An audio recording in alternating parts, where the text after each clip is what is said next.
နံပါတ်1ကုသိုလ်မှန်သမျှကိုမမေ့ရဘူးနော်ဒါနကိုလည်းမမေ့နဲ့ဘာကြောင့်လဲကိုယ့်ကိုစောင်းရှောက်ကယ်တင်မဲ့အရာမှုလို့သူ့ကိုမမေ့သင့်ဘူးနှမျိုးရဘူးပေးကမ်းနိုင်ရမယ်တတ်နိုင်သမျှမိမိရဲ့ပမာဏနဲ့ကြည့်ပြီးတော့ပေါ့နော်တခါကြီးမိုက်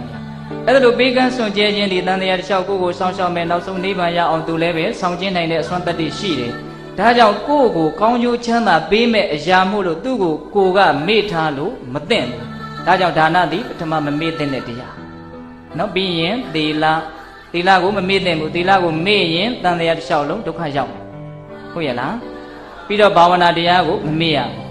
ဘူးကုသိုလ်ကိုမမေ့ရင်အပမာဒဖြစ်တယ်ဒါကိုဦးဇင်းတို့အကျဉ်မပြောလို့ဘူး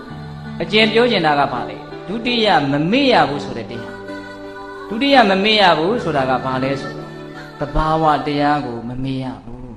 နော်တခါကြီးမိုက်များဘာကိုမမေ့ရဘူးလဲသဘာဝတရားကိုမမေ့ရဘူးအဲ့ဒီသဘာဝတရားဆိုတာက2မျိုးရှိမြင်သာတဲ့သဘာဝရယ်မမြင်သာတဲ့သဘာဝရယ်သဘာဝဘယ်နှမျိုးရှိလဲ2မျိုးရှိတယ်အဓိကကြတာကိုပဲလူရင်းကိုပဲဦးဇင်းတို့တန်းပြောမယ်ဗျာမြင်သာတဲ့သဘာဝဆိုတာဘာကိုပြောတာလဲလို့မေးရင်လူဟာမွေးဖွားလာတယ်နုနုကလေးနော်အဲ့ဒီကနေတဖြည်းဖြည်းနဲ့ရင့်လာတယ်ပြီးတော့ခန္ဓာကိုယ်ဟာသိပ်ပြီးတော့ကြည့်လို့မကောင်းအောင်အိုသွား